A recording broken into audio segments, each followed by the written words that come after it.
Hey guys, it's Misty from the Book Rat, and it's time for my October Rewind. So this is a look back at what I read in October with a quick thumbs up, thumbs down rating, and my thoughts on why. I've already talked about how October was a weird month for me and I didn't stick to my planned reading, but now that I have the pile in front of me, I actually did read more than I thought I had, so I'm gonna get right into it. Cress by Marissa Meyer, which is the third book in the Lunar Chronicles series. This doesn't come out until February, and it is the third book in the series, so I don't want to give away too much, I don't want to go too into detail, but I just can't words. It's so good. I loved Cinder, and then I thought there was a slight bobble with Scarlet, but still really strong, but Cress might have blown them both out of the water. I still have a soft spot for Cinder because it was the first book, she was the first character, it introduced us to the world, but I think she really nailed it with Cress, and I adored every second of it.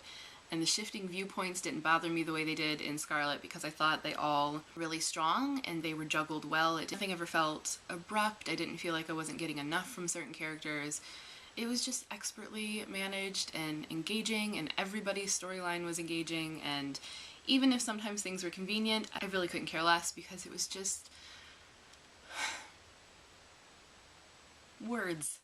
It's so good. If you haven't started reading the Lunar Chronicles, for the love of God, just do so. Ask for them for your Christmas wish list or whatever other wish list if you don't celebrate Christmas, just get them. Get them. Next up was Demon Glass by Rachel Hawkins.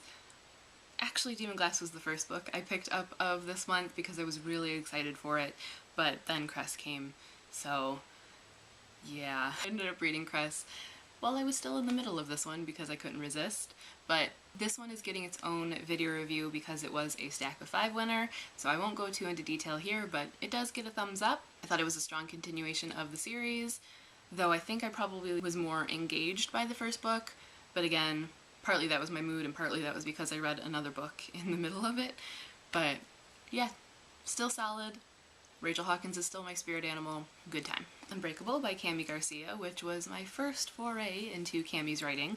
I do have the Beautiful Creature series, but I have not read it yet. And it does get a thumbs up, but I mean, it's not the most enthusiastic thumbs up. It's not a thumbs down by any means, but I thought it was just kind of a little run-of-the-mill, I guess. But I think it was what it was meant to be. It's probably aimed at a upper middle grade or lower YA audience, so that's part of it. But for me, I just didn't really feel like there was necessarily anything unique or a fresh take. I always knew exactly where it was going, but it was still enjoyable getting there. It has this sort of Supernatural, the TV show feel, and I enjoyed that. And even though Jared and Lucas are supposed to be twins in the book, I was totally picturing Jensen Ackles and Jared Padalecki in their roles, which, you know, was maybe wish fulfillment, but whatever.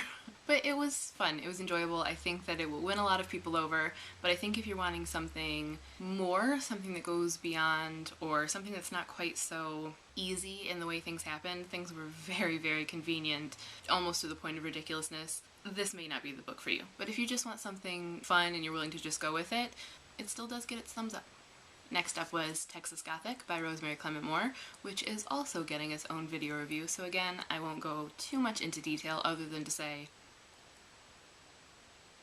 huge thumbs up. I thoroughly enjoyed this. It was not at all what I was expecting, and I'm so very happy about that. It was fun, it was full of personality. I immediately wanted to pick up everything else that Rosemary Clement-Moore has written, which is always a good thing. Thoroughly enjoyed it, highly recommend it. From there, I should have dove back into the 2 books that I was halfway through, and I did read a little bit of each of them, but I ended up setting both of them aside for different but related reasons, so I'll go ahead and get into that, but I didn't finish either of these books. First is The Girl Who Soared Over Fairyland and Cut the Moon in Two by Catherine M. Valenti. Now you can see from my tabs all the things that I liked about this book and how clustered they are. I mean, there were a lot of things I felt the need to tab in this book, as I always do with her writing. There are a lot of great little gems in her writing, but there's also this tendency to move slower than I would like, or to overwrite a little bit, and I've touched on that in the past, but I've always been able to just keep going and love the books. And this time around, most likely because of the mood that I was in this month and the things that I was dealing with, rather than being able to just go with it and get over that sort of initial hump, it just started to feel kind of tedious. And I didn't want to dislike the book because of the mood I'm in when I know that otherwise I would probably love this. So for the sake of the book, I did set this one aside. I'm not going to force myself through it when I'm not in the right mood for it and then just not end up liking it. So of what I read so far, I did like it, but if there were things that bothered you about the series as far as the pace or its tendency to being overwritten, I don't see that ever changing with this series. But I did like it, and I will go back to it when I'm in the right frame of mind. The other was Sorrow's Knot by Erin Bow, which I'm closer to finished than not, but I had to set this one aside, and I kept wanting to pick it up and wanting to finish it, and I would go so far as to actually physically pick it up before I would immediately put it back down, because I know that I am not in the right place for this right now. The title, Sorrow's Knot, should give you a clue.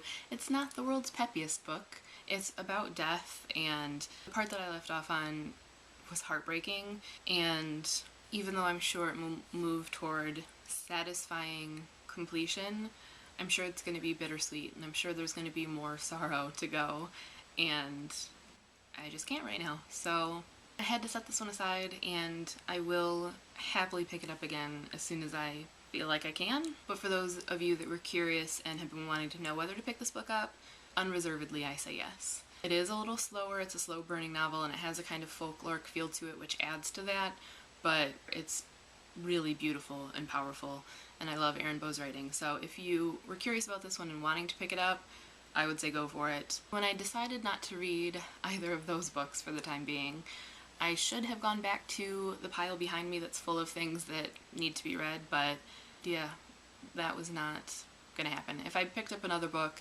just to leave off in the middle of it, I probably would have just gotten frustrated and not read anything. So instead I decided to go with something completely different and not at all what was in my reading list and not at all what I had prepared myself for this month, and just kind of shake my brain out of it. I was in bed and I couldn't even be bothered to get up out of bed, so I just logged into my library's ebook account online and literally clicked the first book that was on the page, which was Highlander something. I don't know. Something by Maya Banks, who had never read. And there was an excerpt. I read the excerpt. I was like, whatever. Downloaded it and read that. So I read some historical Highlander romance this month. And it was a weird one because I actually did enjoy it. It gets a thumbs up. There were things that I really didn't like about the book. Kind of standard, cliche romance things that I didn't like about it. But also there was this tendency to confront head-on some really difficult things and approach it in a way that you don't normally get in a romance book, and I have to hand that to Maya Banks. I wasn't expecting it, and I really enjoyed that. So I don't know that I can say too much more on that book, because at the time I read it, I had about 10% of a brain to devote to reading, and it was just a mindless read. But I liked it, and I liked it enough that I am actually curious to go back and read the first book, because it was book 2, and see sort of the story that was built there that leads into this one. So good for a random click. And then the other one that I read was an Abigail Reynolds book, because I figured she always can make me want to sit down and read a book just straight through and devour it. And so I ended up reading, oh god, let's see if I can even think of this title, because I kept getting the wrong book because her titles have been changed so many times and they're all so similar, and I ended up with 2 different books that I've already read while I was trying to get this one. It's not coming to me, so I'm just going to put it right here.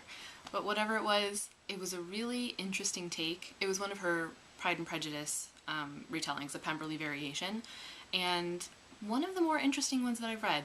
I don't know how believable it was necessarily. Sometimes it felt like she just wanted to disregard some of the actualities of Regency England in favor of getting her characters in the right place, which sometimes can feel forced. But despite that, I really didn't care because it was an interesting, fun story that she was forcing. It's not my favorite of her Pemberley variations, but it is one of the more interesting ones I've read, and it goes some places that other ones, hers and other authors, I haven't read go before. It made really interesting use of some of the minor characters. I liked what happened with Colonel Fitzwilliam in this one, though maybe some purists will not like that.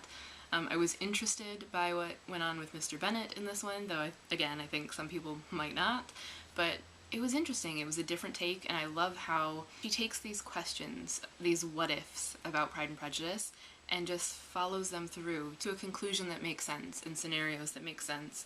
Even if they wouldn't make sense at all in the original Pride and Prejudice, they make sense for the path that she has decided to follow. So I find that really interesting, and as always, can't go wrong with Abigail Reynolds. So that was all I read this month. Weird catch-all month of reading, but a surprisingly good one for all that. Let me know what you think of the books that I read and my thoughts on them, or my weird reading month in general, in the comments, and tell me about any standouts that you read in October. That is all for now. As always, thanks for watching, and happy reading!